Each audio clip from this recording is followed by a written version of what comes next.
Göyçayın fəxri, Göyçayın fəxri. Nəinki Göyçayın fəxri, Azərbaycanın fəxri, Azərbaycan polisinin fəxri. Ermənilərin qorxulu röyəsi olan Qara Rəşid Göyçaylı olubdur.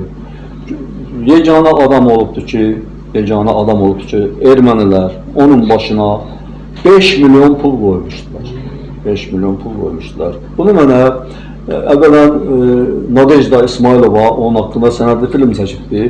Ondan baxıb bilirəm. Sonra həmin adamla biz yeri idik, məndən 7-8 yaş böyük olsa da dost idi, sonra da qohum olmuşuq. Bunlar başqa mövzunun söhbətidir.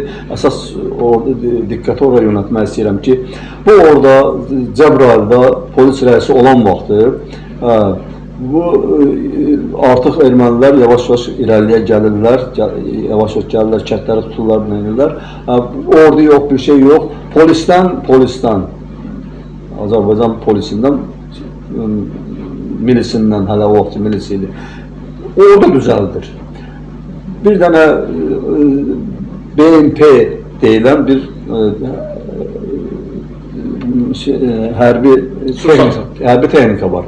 Ona top düzəldir. Topu da ona Beyləqan rayonunun prokuroru Ramiz Cəfərov, Göyçaylı Ramiz Cəfərov apazdırıb verdirir ona. Onun üstünə düzəldir. Ondan 8-ci sinifdə oxuyan oğlu yanında və polis işçiləri ondan ermənilərin üzərindən hücuma gedir, vuruşur. Bununla qədər işçilər öldürsən öldürə bilmirlər. Bir dəfə nə olur? Bir dəfə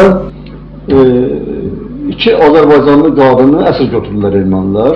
O vaxtı bu əsəbləşir, istəyir, vermirlər. Gedir, girir. Bir var ki, azad edirsən, bir də var gedir. 14 erməni kəndini, indiki o vaxtki Mardaket rayonunda 14 erməni kəndini tutur. Əhali qarşı hamısını əsir götürür. Sonra Bakıdan buna təzyiq göstərirlər ki, sən nə edirsən filan, hədəliyirlər, edirlər. Bu deyir ki, düzgün eləmirsiniz da, ordu yox, gəlsin, vuruşsun, getmişəm, verməyəcəm. Axır buna məcbur edirlər ki, kəndi ver, qayıdır yerinə. Amma durur gedir. Mardaket rayonunun düz mərkəzinə, yanında köməkçisi ilə, gedir köməkçisi ilə. Gedir, eşitir ki, Mardaket rayonunun rəisinin adı təxminən belə olubdur, Seryoz olubdur. Axtarır bunu, deyirlər, falan yerdə yiyib içir. Gedir, çıxır ora. Görünür, Rəşid gəldi, öz ayağından 5 milyon pul qoyulur, dedim başına. Öz ayağına gəlsin, gəlir, bunlar dururlar, qalxırlar ayağa, deyir, oturun. Adətən 24 saat vaxt verirlər, mən sizə 3 saat vaxt verirəm. O 2 qadın, 3 saata tərəfini verilməsə, 100 erməni qızını verəcəm adamların əlinə, həmin adamların qolunların əlinə. Rəşid, eləmi tanıyırlar da bunu, otur çörək yetilan, deyir, sizlə mən çörək kəsmərəm. Yaxşı, arağı deyirək, arağı sərəm. Bir istəkən tinin arağı, götürür, içir. Bazısı ki, bunlar bir istəkən arağı piyan olurlar. O bir istəkən arağı içir, çıxır gedir. Bu, orada çox işlər görür. Mən heç bir iddiası olmur, zat istəmir. Amma hamısı qəhrəman deyirlər, xalq qəhrəman deyirlər. Hətta bir ara yaxınlaşır milli qəhrəman adına. O məqamda bunu İskəndər Həmidov hakimiyyətə gəlir, nazir gəlir və yazıqdır, çox əziyyət çəkib oradan götürür, güya yazıq gəlir, götürür, qoyur Lənkərana rəis. Halbuki onun müdafiəni qrupdur, yaxşı, gözəl müdafiə qrupdur Ağdamda rəis olan var. Keçirdiblər Ağdama keçirdəndən sonra bütün o ətraf rayonların rəisləri də buna tabidir. Respublikadan gələn bütün polisləri də hamısı gəlirlər, bu bölüşdürür. Komandandır burada, komandan. Nazir də gedir oraya, onun yanına, onunla görüşür, şəkilləri var. Bu, belə bir adamı götürürlər, göndərirlər oraya. Bu uzun söhbətdir, danışmaq istəmirəm.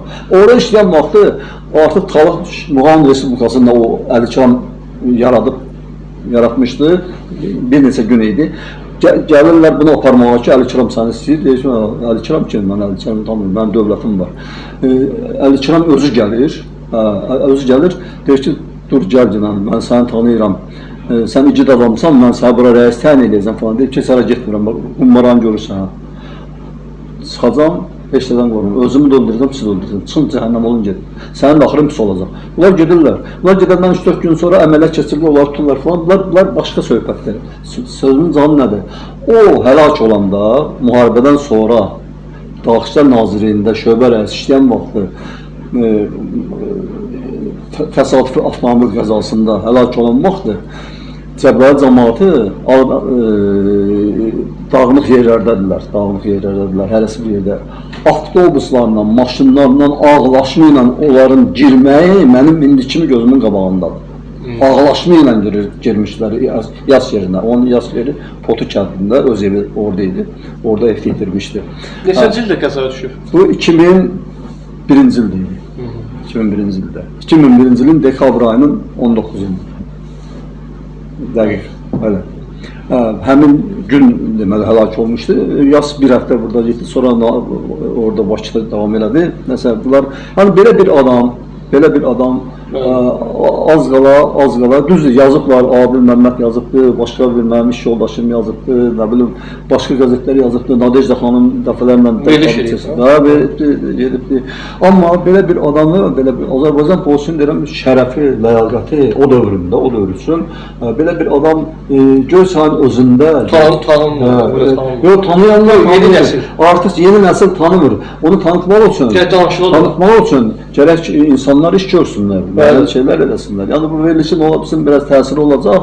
Mesela yaxşı danışdınız onun haqqında. Ben birinci dəfə deyişdim. Görsən Öğren kimi adam televiziyasında olanda. Sizin uşaqlıq vaxtınızda. Mesela o şəkilləri zat görsən var. Var, şəkilləri var. Mesela o haqsızlıqlar oldu, bəzi şeylər. Bu açıqlanmaq istəmirəm çünki el adamlar var ki, onların istəmirəm. Mesela məzarı hardadır indi onun? Məzarı şeydə, nədir, Kürdəmiş kəndində, ata yurdundadır. Onun dəfninə Daxillər Nazirinin birinci mavini, idarə rəisləri, generallar gəlmişdilər, hamısı, bütün Respublikanın rəisləri hamısı gəlmişdilər, hamısı iştirak edilər. Demək olar ki, burada 3 gün, 6 gün dayanmadan adamlar axın gəldilər. 7 gün. Sonra o birisi dayandı. Cuma axşamını Bakıda nazirin göstərişi ilə, nazir özü cuma axşamı təşkil elədi. Bakıda bir yer vardı. Həmkarlar İttifaqının şey vardı orada, mərasim qalır orada. Məsələn, bu çox danışdım bu mövzuda. Yəni belə insanlarımız, Göyçaylılarımız olubdu və Rəşid Məmmədovun Qara Rəşid deyirlər. Qara Rəşid qara rənginə görə demirlər. Qara buğday adam idi. Qara Rəşid, ermənilər deyirlər onlar Qara Rəşid. Qara qorxu deməkdir. Qorxu sinonimdir, qorxu sinonimdir. Ermənilər Azərbaycan dilini bizdən yaxşı bilir, elə bilsin bilmir. Onlar həmişə bizim dildə danışırlar da. Qorxu mənasında, yəni